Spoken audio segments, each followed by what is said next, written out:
कृष्ण भगवान की जय, राधा रानी सरकार की जय, उमापति महादेव की जय, पवन सूत हनुमान की जय। जय श्री राधे, जय जय श्री राधे। सगळ्यांनी जोरात हात वरती करून बोला राधे राधे।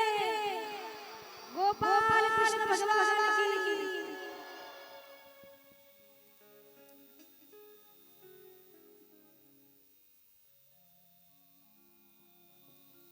ज्यांच्याकडं सप्ताहामध्ये आल्यावर कीर्तनासाठी आमचं भोजन होतं, चंद्रकांत बागल यांच्यासाठी कैलास देवडे यांच्याकडून 101 रुपयाचं बक्षीस आहे। जोरात टाळी वाजवा एकदा।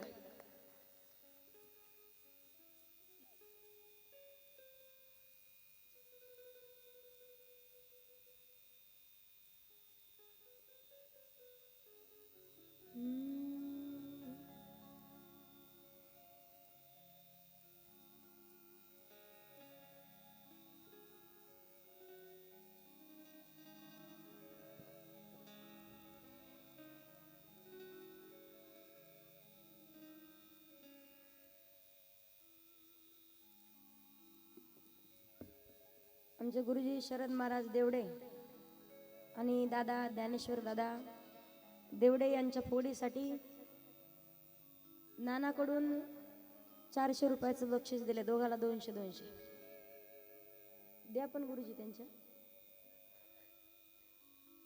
गोपाल कृष्ण भगवान की जय।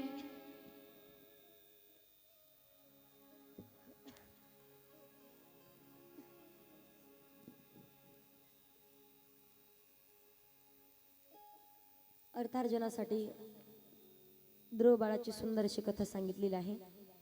उत्तानपाद नावाचा राजा आहे, त्यांचा पुत्र बाळ ध्रुव, त्यांची पत्नी एक आहे सुनीती आणि दुसरी आहे सुरुची। सुनीती ही नीती शिकवणारी आहे, पण सुरुची ही मात्र प्रत्येक गोष्टीमध्ये अगदी छोटस बाळ आहे, 5 वर्षाचं बाळ, अखंड ज्याच्या मुखात भगवंताचं नामचिंतन। एक दिवस 5 वर्षाचे ध्रुव बाळ वडिलांच्या मांडीवरती बसण्यासाठी निघालेत। मांडीवरती बसण्यासाठी निघाले। सुरुची आईनं पाहिलं, सांगितलं ध्रुवा कुठे निघाला? आई बाबाच्या मांडीवरती बसायचे। मागे हो ध्रुवा, वडिलांच्या मांडीवरती बसण्याची पात्रता नाहीये, बाबाच्या मांडीवरती नाही बसू शकत। आई अगं बाबाच्या मांडीवर। ध्रुव बाळानं न ऐकता पित्याच्या मांडीवरती बसण्यासाठी निघालेत। सुनीती आईला राग आला आणि सुरीची आईनं ध्रुव बाळाच्या हाताला धरून फरफटत ओढत आणलंय, त्याच्या गालात मारली। फरफटत ओढत आणलं आणि सांगितलं ध्रुवा, अरे बापाच्या मांडीवरती बाबाच्या मांडीवरती बसायचं असेल, जा अरण्यामध्ये तपश्चर्या कर, तप कर, भगवंताची प्राप्ती करून घेईन। जगाच्या मालकाला विनंती कर, भगवान मला सुरुची आईच्या पोटी जन्माला घाल, माझ्या पोटी माझा पुत्र म्हणून जन्माला ये, आणि मग तू वडिलांच्या मांडीवरती बस।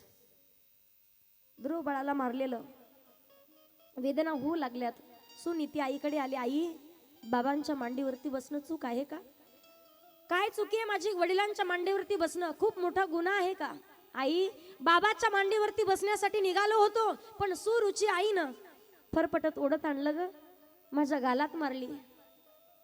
आपलीच जर त्या सुनीतीच्या आईजवळ आपली एखादी आई असती तर म्हटली असती, तुला तिनं गालात मारली ना, ती झोपल्याच्या नंतर मोठा दगड उचल आणि धोंडा तिच्या डोक्यात टाक, आपण शिकवलं असं। पण सुनीती ही नीती शिकवणारी होती। सांगितलं बाळा, अरे एवढ्या मोठ्यानं रडायला काय झालं? पण मीच जर रागवले असते तर तू असाच रडत बसला असता का? मीच जर रागवले असते तर काय झालं असतं? जा बाळा, मीच मोह मायामध्ये गुरफटून गेले, मी सांगायला पाहिजे होतं अरण्यात जाऊन तपश्चर्या करून घे, पण बाळा अरण्यात जा, तप करून घे, असं पद निर्माण करून घेते। त्या पदावरून तुला कधीच कोणी ढकलू नाही शकलं पाहिजे। 5 वर्षाच्या ध्रुव बाळाने विचार केला, अरण्यात निघालेत। जात असताना नारद मुनींनी अडवलं, बाळा कुठे निघालात? बाबा महात्मा अरण्यात चाललो तपश्चर्या करण्यासाठी। 5 वर्षाच्या बाळाला काय कळतो? अरण्यात चाललो तप करण्यासाठी। अरण्यात चाललो म्हटल्यावर नारद मुनी समजावून सांगतात, ध्रुवा अरण्यात जाऊ नका, तपश्चर्या करू नका. 5 वर्षाचं वय तुमचं खेळण्याचं बागडण्याचं. जा परत आणि आई वडिलांपाशी राहा. सांगितलं बाबा हा चिन्हे माता न फिरे माघारी. हा नियम पूर्ण करायचा. मी आता नाही परत जाऊ शकत. 5 वर्षाच्या ध्रुव बाळाला ज्या वेळेला नारद मुनींना महामंत्र दिला, ओम नमो भगवते वासुदेवाय, ओम नमो भगवते वासुदेवाय, या महामंत्राचा जप करायला सांगितलं. अरण्यात गेलेत 5 वर्षाचे ध्रुव बाळ. सुनीती आईला प्रश्न पडला. विचार करा ना, एखाद्या प्राण्यानं एखाद्या पशूनं जर घात केला तर हे बाळ परत आपल्याला भेटणार नाही. असं दुःख जिच्या अंतःकरणात आहे, पण मोठं अंतःकरण करून बाळाला अरण्यात पाठवलंय. अरण्यात जाऊन 9 महिने 9 दिवसाला एकदा फलाहार करून ध्रुव बाळानं तपश्चर्या चालू केली. नंतर 6 दिवसाला एकदा झाडाची पानं खाऊन तप चालू केलंय. त्यानंतर 3 महिन्याला एकदा पाणी पिऊन तप चालू केलं. काही दिवसाच्या नंतर श्वास रोखला आणि त्याच ध्रुव बाळानं स्वतःचा श्वासावरती भजन चालू केलंय. सासों की माला पे सिमरू में राधे श्याम, सासों की माला पे सिमरू में सीताराम, सासों की माला पे सिमरू में राधे श्याम.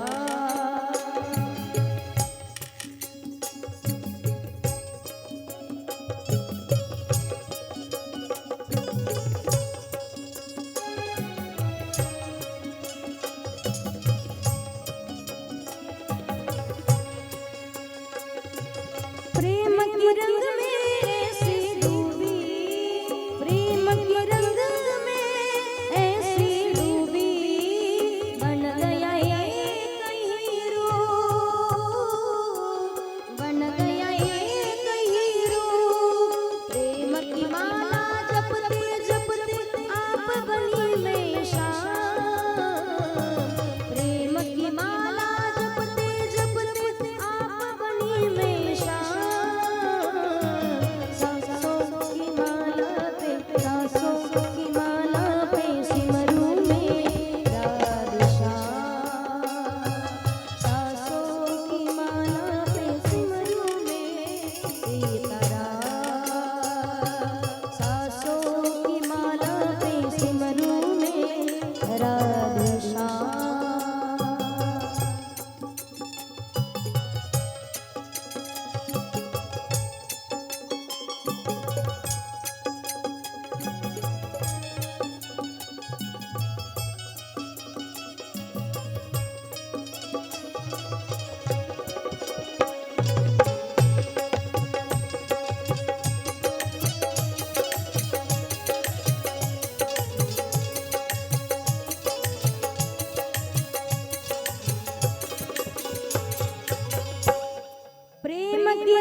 बन गया एक हीरो, बन गया एक हीरो. प्रेम की माला जपते जपते आप बनी मैं शाम, सांसों की माला पे सिमरू में राधे श्याम, सांसों की माला पे सिमरू में सीताराम. भगवान परमात्मा नामचिंतन करताना श्वास रोखला, त्रास होतोय आणि जगाच्या मालकाला विनंती केली आहे, दर्शन दे रे भगवंता, दर्शन दे रे भगवंता. किती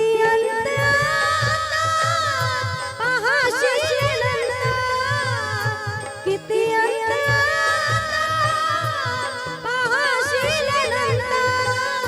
दर्शन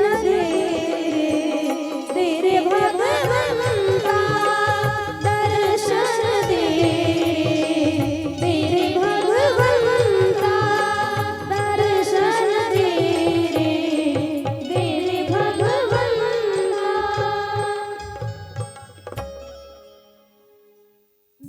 दर्शन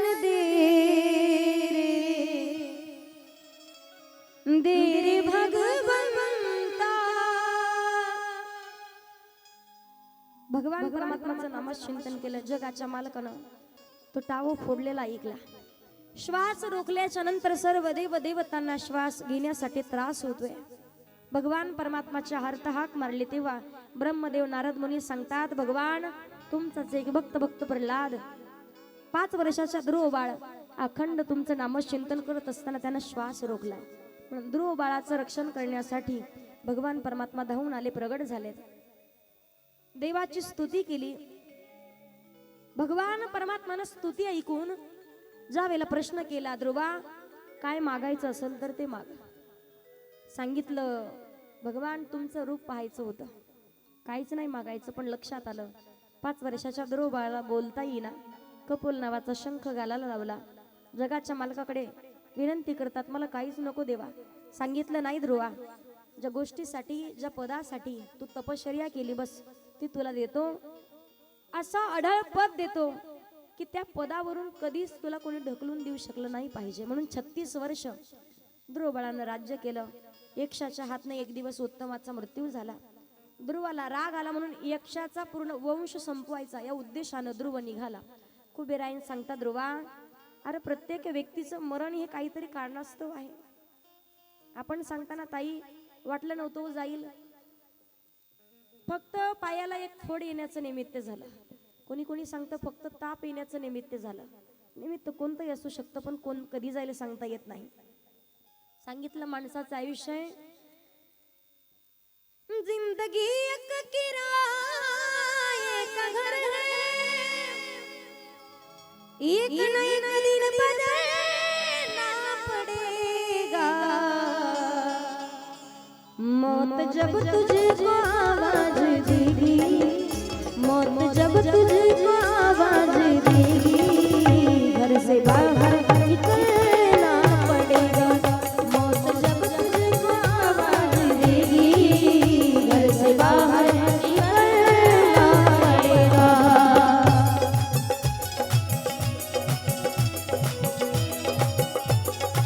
हरि बोल.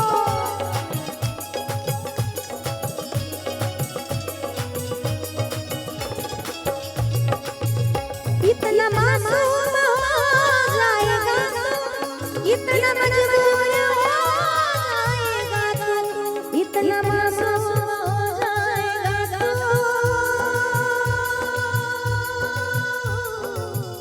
इतना मजबूर हो जाएगा तू, इतना मासूम हो जाएगा तू, इतना मजबूर हो जाएगा तू.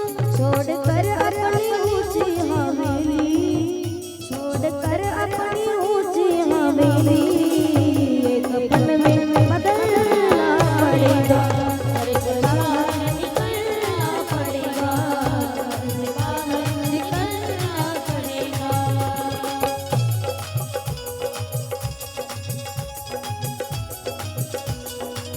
जय हो.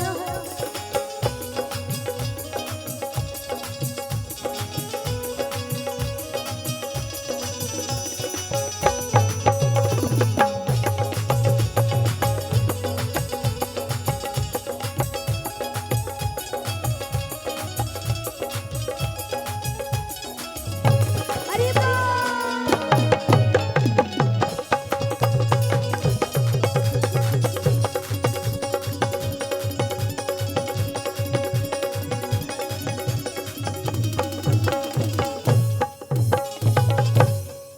सर्व गुरुजन मंडळीसाठी टाळी वाजवा. तुमच्याकडे पद्धत नाही का मनाने टाळी वाजवणं?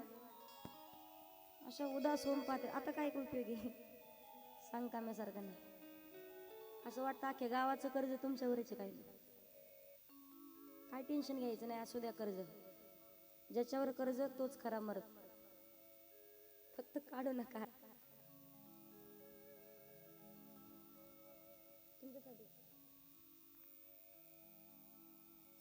आमच्या अभिषेक दादा ठाकूर सर्व ग्रुपसाठी, आमच्या सर्व गुणीजन मंडळीसाठी आमच्या शरद महाराजांकडून गुरुजीकडून 200 रुपयाचं बक्षीस आलेलं आहे. टाळी वाजवा एकदा. गुरुजींनी मनाने दिले, तुम्हाला का आम्ही पैसे मागितले का 7 दिवस? मागणार सुद्धा नाही. तुम्ही कशाला टेन्शन घेता? फक्त टाळी वाजवायची अंतःकरणातून. कधी वाजवाय? तुम्हाला एक गंमत सांगते पहा. ज्ञानेश्वर दादा एकदा असंच कथेमध्ये एक म्हातारी रडायची पहा. आणि आजीला म्हटलं, आजी झालं काय रडायला? कथा संपली. आजीला म्हटलं, आजी तुम्हाला झालं काय? पहिली उतरली मी खाली ना आजीपाशी गेले, उडी मारली. म्हातारीला म्हटलं, झालं काय? काय सांगू? सांगायसारखंच नाही. म्हटलं, झालं काय नेमकं? नातवाचा काही, सुनाचा काही, मुलाचा काही त्रास आहे का? नाही म्हणे, अख्ख्या बठाणामध्ये माझ्या नातवासारखं नातं नाही म्हणे, सोन्यान पिवळा आहे. आणि कुठं कीर्तन कथा असेल तर माझा नातू कधी घरी थांबत नाही म्हणे. म्हटलं बरं. म्हटलं मग सोनाचा काय त्रास?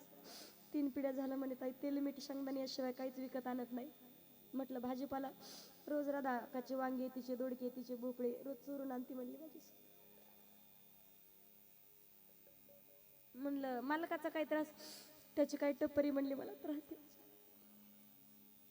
म्हणलं तुम्ही रडत काऊन? यायचंच नव्हतं म्हणले ताई कथेला. कृष्ण जन्म होता, जेवण करून दुसऱ्या मजल्यावर जाऊन बसले होते. नव्हतं यायचं पण तुमचा आवाज आला म्हणे. 3 महिने झाले 103 किलोची गदड्यासारखी बकरी होती म्हणले माझी ताई. बकरीनं जे राधा अक्काचा गहू खाल्ला आणि बकरी आरडू अशी फुगून आरडू आरडू मेली. बकरी अशी आरडायची म्हणे, तुम्ही आ केलं की मला माझ्या बकरीची आठवण.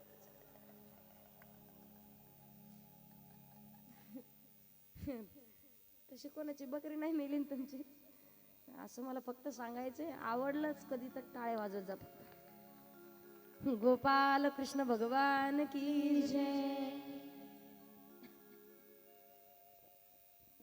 जिंदगी एक किराए का घर है, एक न एक दिन बदलना पडेगा. कोण कधी जाईल सांगता येत नाही. ज्या वेळेला ध्रुवाला कुबेराई समजावून सांगता, ध्रुवा अजून तपश्चर्या कर, तप करून भगवंताला प्राप्त करून घे. ध्रुवानं काही तप झाल्याच्या नंतर एक दिवस भगवंताचे पार्षद आले, ध्रुवाला घेऊन निघाले. जात असताना ध्रुव रडू लागले. विचारलं पार्षदांनी का रडतायत? सांगितलं जी माझी माता उपदेश करणारी ती माता कुठे? ध्रुवाला सांगण्यात आलं आपल्या समोर जे पुष्पक विमान चाललंय त्या विमानामध्ये तुम्हाला उपदेश करणारी तुमची सुरुची आई आहे. भगवान परमात्मा. यानंतर कथा येते. एका वेळेला प्रियव्रत नावाचा राजा आहे. मला प्रपंच करायचा नाही, संसाराच्या भानगडीत पडायचं नाही असा उपदेश करू लागला. सांगितलं प्रपंच करू नये असं नाही, प्रपंच करावं पण संसारात राहावं, जिभेसारखं कमळासारखं राहावं, प्रपंचात राहावं, संसारी असावे, असोनी नसावे, भजन करावे वेळोवेळा. प्रपंचामध्ये राहा. प्रत्येक 10 वर्षाला आयुष्य मात्र बदलतं. यानंतर वृषभदेव महाराज यांनी राज्याचा त्याग केला. 51 वर्ष पूर्ण झालं, अरण्यामध्ये निघून गेले. महिला मंडळ पुरुष मंडळ एका आपल्या वयातच सगळ्या गोष्टी सांगितल्यात. एकदा का 50शी ओलांडली, सांगितलं एका वन, एका वन. वनाचा याचा अर्थ आता तरी कथेत येऊन बसा, आता तरी जीवनाचा उद्धार करून घेण्याचा प्रयत्न करा, काळजी करा. एका वन. मुलं सांगतात बा बाबा वन, तरी आपल्या लक्षात येत नाही. 53 निघून जातं. 53 निघून गेल्याच्या नंतर मग पोरं म्हणतात चो, चांगला चोप देतात. मी कायम सांगत असते माता मौल्यांना, 50शी ओलांडली की कधीच किचन मध्ये डोकं घालायचं नाही. वाटत असेल सासवाला आमच्या सुनबाईनं चांगलं आमच्याशी वागावं, एकच काम करायचं. बठाणमध्ये तुमच्या मैत्रिणीजवळ दुपारच्या वेळेला बसल्या की म्हणायचं अख्ख्या बठाणमध्ये माझ्या सोनासारखी सून नाही. नाही दुसऱ्या दिवशी पहाटे 3 वाजता शुद्ध तुपातला शिरा आला तर तिथून पुढं चावायची सुद्धा गरज नाही पडणार. पण नाही न होत आपल्याच्यानं. सुनाला सुद्धा सांगते सकाळी सकाळी आंघोळ झाली, देवाची पूजा नंतर करायची, पण अगोदर सासूचं दर्शन घ्यायचं. 2 दिवस शिवाय दिल, 8 दिवस दिल, पण 15 दिवसाच्या नंतर म्हणाल अख्ख्या बठाणमध्ये माझ्या सोनासारखी सून नाही. तर करता आलं पाहिजे. सांगितलं प्रपंच करू नये असं नाही. राज्याचा त्याग केला, निघून गेले. त्यांचाच ज्येष्ठ पुत्र, त्याचं नाव भरत. भरत राज्य कारभार पाहत होता. त्यालाही वडिलांप्रमाणेच विरक्ती निर्माण झाली प्रपंचामध्ये. काही दिवसाच्या नंतर इतर भावंडांना राज्याचा वाटप केला आणि अरण्यामध्ये निघून गेले. गंडकी नदीच्या तीरावरती एक झोपडी बांधून राहू लागलेत. सूर्य भगवंताची उपासना करत असताना गर्भवती हरण आली.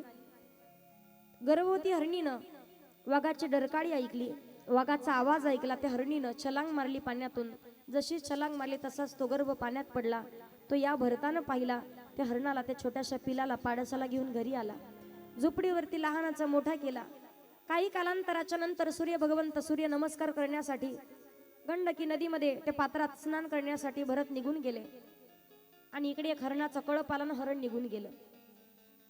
परत आल्यावर पाहिलं हरण कुठे सापडे ना. हरणाचं कसं होईल, हरणाचं कसं होईल, हरणाचं कसं होईल याच्या नादात मरणाचं कसं होईल हेच विसरून गेले. जड भरत राजा हरणी गरबा गेला आणि घाला तो घातला, वासनेने देह सोडला. नंतर ब्राह्मण परिवारात जन्माला आले. तिथे भरताच त्यांचं नाव भरतच ठेवण्यात आलं. पण जड भरत पहिल्या जन्मामध्ये जी वासना निर्माण झाली, आता कशाच मध्ये आपला जीव गुरफटून राहू नये या उद्देशानं विरक्ती निर्माण झाली. काही भावंडांनी सांगितलं शेती सांभाळण्यासाठी जा, पाखरांपासून रक्षण करा. पाखरांना पूर्ण शेती खाण्यासाठी दिली, व्यवस्थित सांभाळ केला नाही. लक्षात आलं हे काम जर आता व्यवस्थित केलं तर परत परत सांगतील, निघून आले. एवढी काळजी घ्यायची. एक दिवस रहुगण नावाचा राजा गुरु दीक्षा घेण्यासाठी निघालेला होता. जात असताना हा जड भरत रस्त्याने दिसला. ज्यांनी पालखीला खांदा लावलेला आहे, पालखीला खांदा ज्यांनी लावलाय अशांनी जड भरत पाहिलं आणि जड भरताला पाहून त्याच्या खांद्यावरती पालखी दिली. जड भरत एवढे काळजी घ्यायची की आता या जन्मामध्ये एवढेही पाप घडू नये की आपल्या पायाखाली एखादी मुंगी सुद्धा चिरडून मरू नये म्हणून उड्या मारत चालायचे. चालता चालता त्याच पालखीच्या दांड्या राजाच्या डोक्याला लागू लागल्यात. राजानं सांगितलं, जोरात सांगितलं, कोण आहे तो बेशिस्त चालणारा? डोक्याला पूर्ण पालखीच्या दांड्या लागतायत. बेशिस्त चालणारा कोण आहे, त्याला दंड देईल. कधीच न बोलणारे जड भरत आज बोलू लागलेत. राजा, अरे दंड देणार कोणाला? ज्या पालखीत तू बसला ना ती पालखी सुद्धा मातीचीच आहे. तू सुद्धा मातीतच मिसळणार आहे. ज्याला दंड देणार तोही मातीचाच आहे, मातीतच मिळणार आहे. मग मातीच मातीला काय दंड देणार? रहुगण जो नावाचा राजा, याच्या डोक्यात प्रकाश पडला, खाली उतरला. महात्मा क्षमा करा मला. गुरुकडे गुरु दीक्षा घेण्यासाठी निघालो होतो, पण तुम्हीच माझे गुरु व्हा आणि मला उपदेश करा. उपदेश करा म्हटल्याच्या नंतर नतमस्तक झाला रहुगण नावाचा राजा. हा दोघांचा संवाद शुकदेव महाराज राजा परीक्षितीला सांगतायत. नंतर सांगितले, परीक्षिती राजा दचकला, मला सुद्धा नरकात जावं लागेल. नाही सांगितलं. शुकदेव महाराज सांगतात, नामच चिंतन कर, तृणगरी मेळे समरस झाले, तैसे नाम केले जपता हरी, हरीचं उच्चारण कर. सगळ्यांना एक प्रश्न आहे पहा, उन्हाळ्याच्या दिवसातही आपल्याला चारा आपल्या उपयोगी पडावा, पावसाळ्यात सुद्धा. म्हणून उन्हाळ्याच्या दिवसात बरेच जण जो वाळेला चारा आहे तो वाळेला चारा त्या पेंड्या गवताचे एकत्रित करतात, त्याची गंज तयार करतात. आहे ना, पहिल्या काळात पुरी दिल्या जायच्या पहा, पण दारातली गंज पाहून पुरी दिल्या जायच्या. ज्वारीच्या जेवढ्या पेंड्या शिल्लक असतील, जास्त असतील, समजायचं यांचं पीक चांगलं आहे, यांची श्रीमंती चांगली आहे. आता पेंड्या असल्यावर लग्न जमलेले मोडतात. दारातल्या पेंड्या पाहून ज्या वेळेला किती मोठी गंज केली मला सांगा तुम्ही, त्या गंज करायला कमीत कमी एक 3-4 महिने तरी लागतात. बरोबर आहे ना? 3-4, 4-5 महिने, 2-4 पेंड्या रोज आणायच्या, त्याची गंज तयार करायची.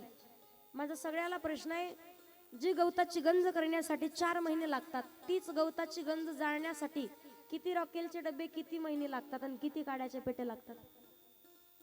बोला. 10 रॉकेलचे डबे, काड्याचे पेट्याचे बॉक्स 4-5, 10-15, एक काडी सुद्धा नाही, एक ठिणगी भरपूर झाली. किती मोठं झालेलं पाप असू द्या, घेता नाम विठोबाचे, पर्वत जळती पापाचे. ऐसा नामचा महिमा वेद शिनला झाली सीमा.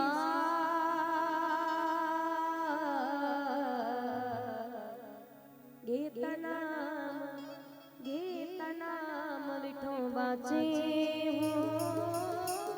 पर्वत जळती पापाचे, पर्वत जळती पापाचे.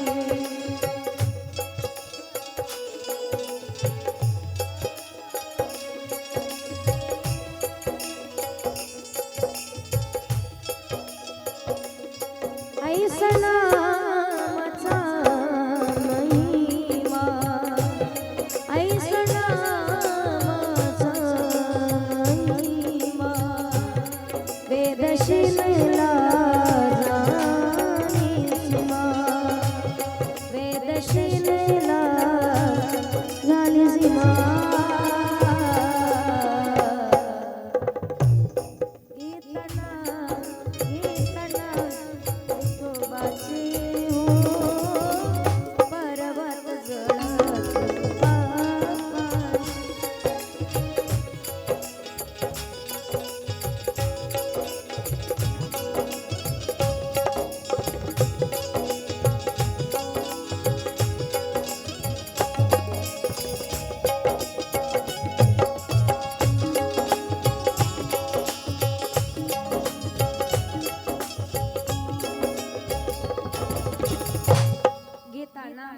विठोबाचे पर्वत जळती पापाचे.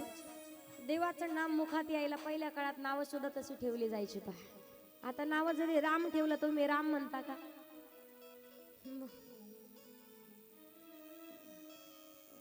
जर कृष्ण नाव ठेवलं तर, केशव नाव ठेवलं तर आमच्याकडे काय पहा, फोन केला की ए केशा पहा. तुम्ही नाव ठेवलं तसे घ्यावा की नाही कमी. जनाबाई म्हणल्यावर जनाबाई म्हणता का तुम्ही? बरं विठ्ठल नाव असल्यावर आली रेंज आली जवळ जवळ. आता मला सांगायचं तुम्हाला शेवटच्या वेळेला, कारण अंतकाळी ज्याच्या नाम आले मुखा आणि तुका म्हणे सुखा पार नाही, ते नाम मुखात येण्यासाठी नातवंडाचे नाव तसे ठेवले जायचे. आता नाताचे नाव पहा तुम्ही, पिंटी, नेहा, रिंकू, बबली, पल्लू. आता बबली मला सांगा, बबली 2 वर्षाची आहे तर बरी बबली. बबली जेव्हा 10 वर्षाची होईल तेव्हा काय वाटेल बबली. बबली काही दिवसांनी 30 वर्षाची होणार आहे. बबली काही दिवसांनी 40 वर्षाची होणार आहे. बबली काही दिवसांनी 60 वर्षाची होणार आहे. बबलीला नातवंड होतील. मग बबलीने म्हणा बबलू चला आपल्याला कथेला जायचं. जमल का? नाव म्हातारपणी सुद्धा शोभले पाहिजेत पाहते तसे नाव. तुमचं तुम्ही पाहून घ्या. आता काय मला सांगायचंय, शेवटच्या वेळेला भगवंताचं नाम मुखात यावं. कारण इतना तो करना स्वामी जब प्राण तन से निकले, गोविंद नाम लेकर तब प्राण तन से निकले. एकदा तरी मुखात भगवंताचं नाम चिंतन यावं. यानंतर आजामेळेची कथा येते. त्या कथेच्या नंतर प्रत्यक्ष दक्ष जन्माला आलेला आहे. त्याची 60 कन्या. त्वष्टा जन्माला येतोय. त्वष्टाचा पुत्र विश्वरूप, त्याला इंद्र मारतो. मग इंद्राला मारण्यासाठी व्रतरासुराला ददिच्य ऋषींचे हाड आणून कपटानं मारलं जातं. नंतर इंद्रानं कपट केलं. दिती मातेनं व्रत केलेलं होतं. त्या व्रताचा परिणाम असा, इंद्र घाबरला. दिती मातेच्या गर्भामध्ये सूक्ष्म रूपानं त्यानं प्रवेश केला आणि त्या गर्भाचे तुकडे गेले. ते 49 तुकडे झालेत. पण त्याचं कुकर्म असं की ज्या वेळेला तोच गर्भ जेव्हा तुकडे तुकडे झालेली आहेत, बाहेर आल्याच्या नंतर स्वतंत्र जीव तयार झाले. त्याच्या लक्षात आलं आपलं कसं होईल. इंद्र बाहेर आला, घाबरला, माफी मागितली. माता मी चुकलो, मला क्षमा करा. पापातून मुक्त करण्यासाठी मी गर्भाला मारलं होतं. म्हणून जेव्हा 49 मुलं जन्माला आले, तेच मृत्यू लोकापासून सत्य लोकापर्यंत देवांचं स्थान दिलं. त्यांना मृदुगण असे म्हणतात. इंद्राने सांगितलं मी माझ्या भावाचा समावेश देवामध्ये करून घेईल. आणि यानंतर सुंदर अशी कथा येते. 7व्या स्कंदामध्ये भक्त प्रल्हाद नारायणाचं भजन केलं तरी शिरछेद करेल असा असणारा हिरण्यकश्यपू भगवंतांना अखंड नामचिंतन करणारा जन्माला घातला. एक दिवस विचारलं का प्रल्हादा तुझा देव आहे कुठे? बाबा कुठे नाही ते विचारा. सर्वा घटी राम देहादी एक सूर्यप्रकाश कस रश्मी देव नटला परी भरुनी मुरला चराचरी देव नटला परी. विठ्ठल जळीस तरी बरला रीता ठाव नाही उरला. प्रत्येक ठिकाणी माझा भगवंत आहे. या उद्देशानं हिरण्यकश्यपू विचारतो प्रल्हादा या खांबात तुझा देव आहे का? हो बाबा या खांबात आहे. खांबावरती लात मारली, खांब दुबंगला, गुर गुर गुर असा आवाज येतो. हिरण्यकश्यपाला भगवान परमात्माने मांडीवरती घेतलं. नरसिंह भगवंत त्याला फाडणार. हिरण्यकश्यपू सांगतो देवा तुम्ही मला मारू शकत नाही म्हणे. का? मला वरदान आहे. मला पशुच्याही हातनं मरण नाही, मला माणसाच्याही हातनं. बरोबर आहे तुझं. तुला मारण्यासाठीच भगवंत सांगतात नरसिंहाचं रूप धारण केलंय. भगवान मारू शकत नाही का? मला वरदान आहे. मला घरात मरण नाही, मला घराच्या बाहेर मरण नाही. बरोबर आहे तुझं. घरातला उंबरठा ही घरातली आतली बाजू नाही, बाहेरची बाजू नाही. फाडणार तुला. देवा मारू शकत नाही, मला वरदान आहे. मला शस्त्रानं मरण नाही, मला अस्त्रानं मरण नाही. बरोबर आहे तुझं. माझ्याकडे शस्त्र नाही, कुठल्याही प्रकारचं अस्त्र नाही. फाडणार आहे तुला. देवा मारू शकत नाही का? मला दिवसा मरण नाही, मला रात्री मरण नाही. मला वरदान आहे. बरोबर आहे तुझं. सायंकाळची वेळ धड दिवस म्हणता येत नाही, धड रात्री नाही. फाडणार तुला. देवा मारू शकत नाही म्हणे. का? 12 महिन्यापैकी मला एकाही महिन्यात मरण नाही. बरोबर आहे तुझं.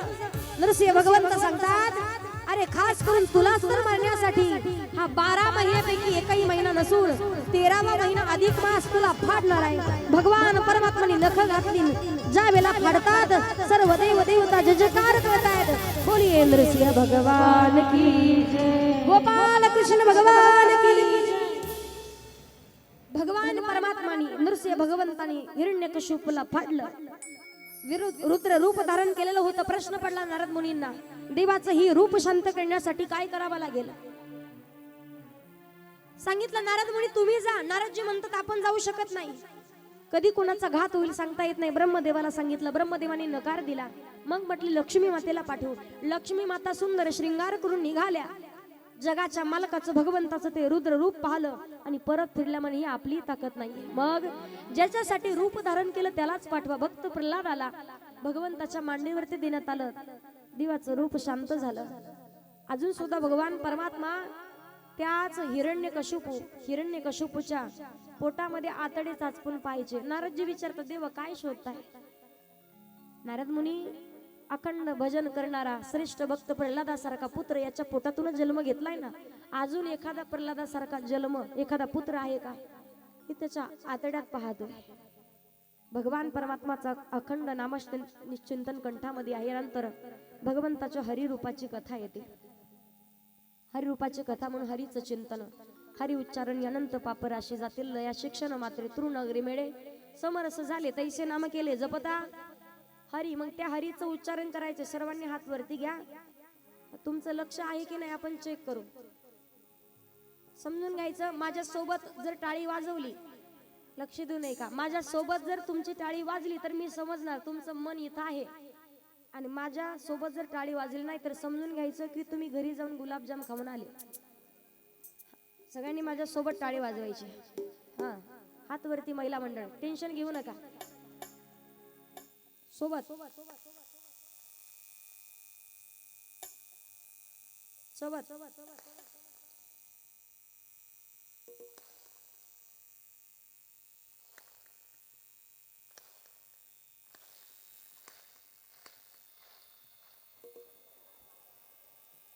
घ्या हात वरती. हा चला.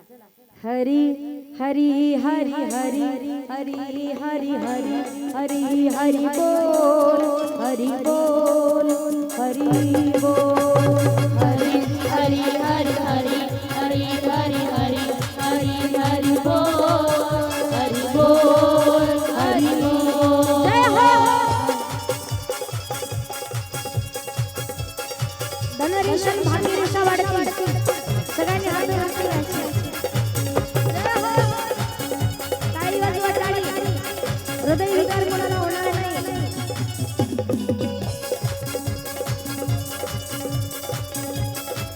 हरी बोल.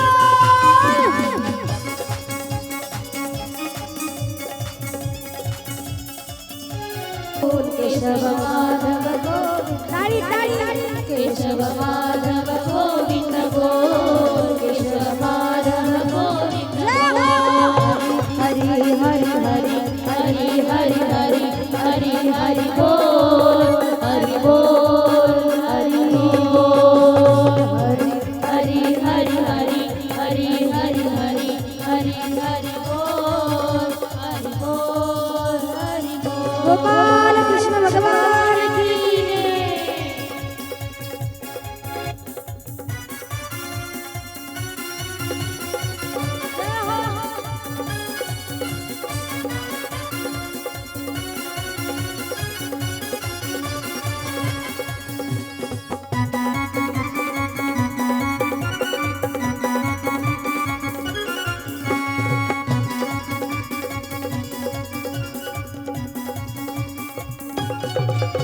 गोपाल कृष्ण भगवान की जय. हरी हरी हरी हरी हरी हरी हरी हरी हरी बोल, हरी बोल, हरी बोल. भगवंताच्या हरिरूपाची कथा आहे. त्यानंतर अष्टम स्कंदामध्ये अगोदर मत्स्य अवताराची कथा आहे. नंतर कथा येते अनेक राजे महाराजे, सूर्यवंश चंद्रवंशामध्ये जे राजे महाराजे होऊन गेले त्यांच्या चरित्र कथा येतात 9व्या स्कंदामध्ये. नंतर हरिश्चंद्राची कथा येते. सगराचे 60 पुत्र जळून भस्म होतात. जेव्हा तेथे भगीरथाच्या हाकेला गंगा धावून येते 60,000 पुत्राचा जीवनाचा उद्धार होतोय, त्यांचा उद्धार होतो म्हणून सर्व सगर जावेला जय जयकार करतायत. बोलिये गंगा मैया की जय, गोपाल कृष्ण भगवान की जय. वाचे म्हणता गंगा गंगा सकल दोष जाती भंगा. गंगा माता पाप्याचं पाप घालवण्यासाठी धरणी मातेवरती पृथ्वीवरती अवतरलेली आहे.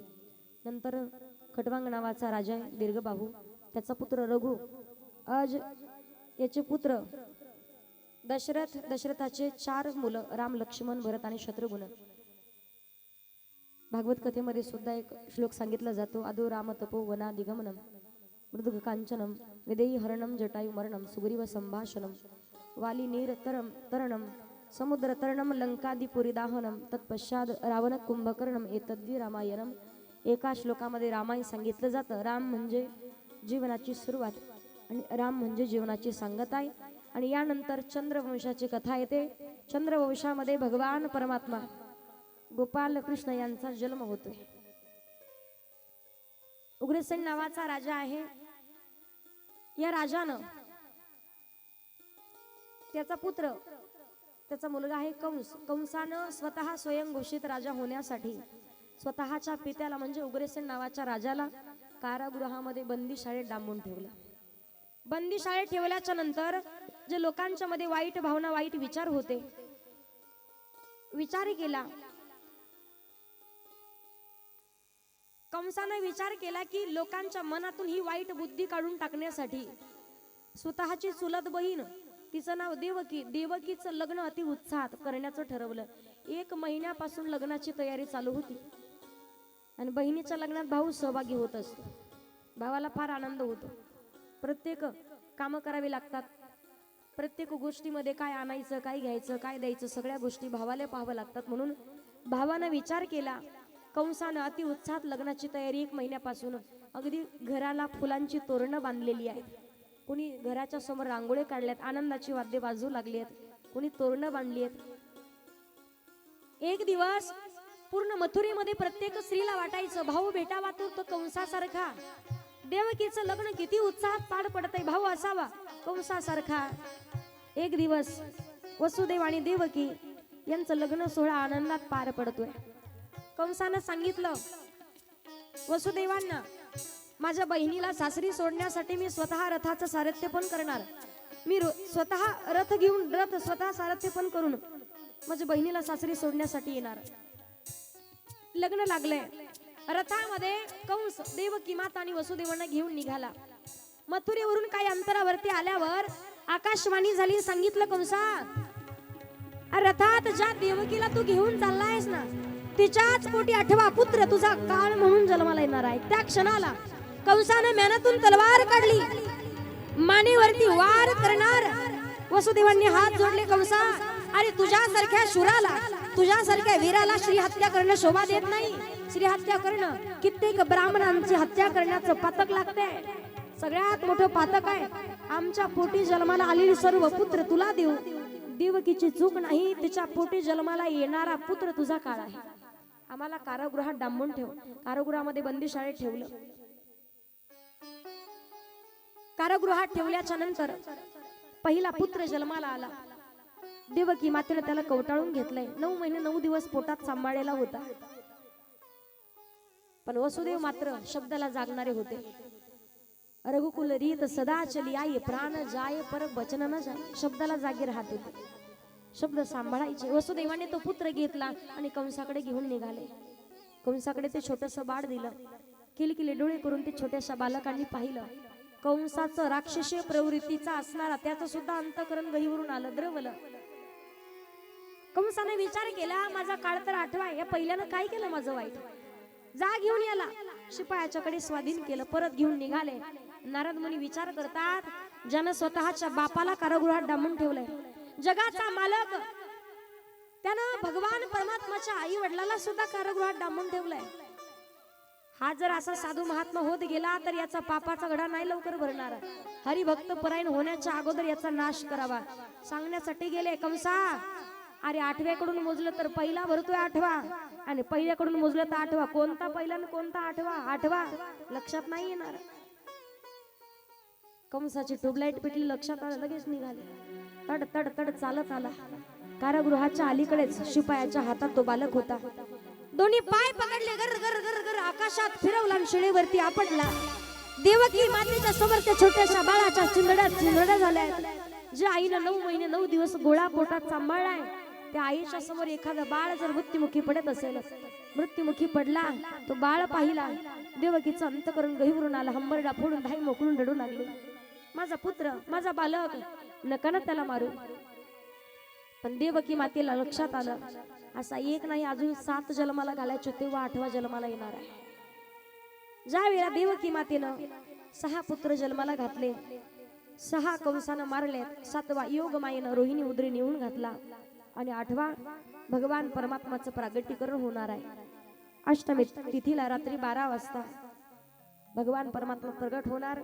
मधल्या महिला मंडळ उठा, इकडे येऊन बसा. उठा सगळ्या जणी, अलीकडे या. हे मुलांना उठवा, यांच्या पाठीमागे या, इकडे मधून जागा करा. झाकीला घेऊन या. अगोदर नंद आणि यशोदा त्यांना घेऊन या.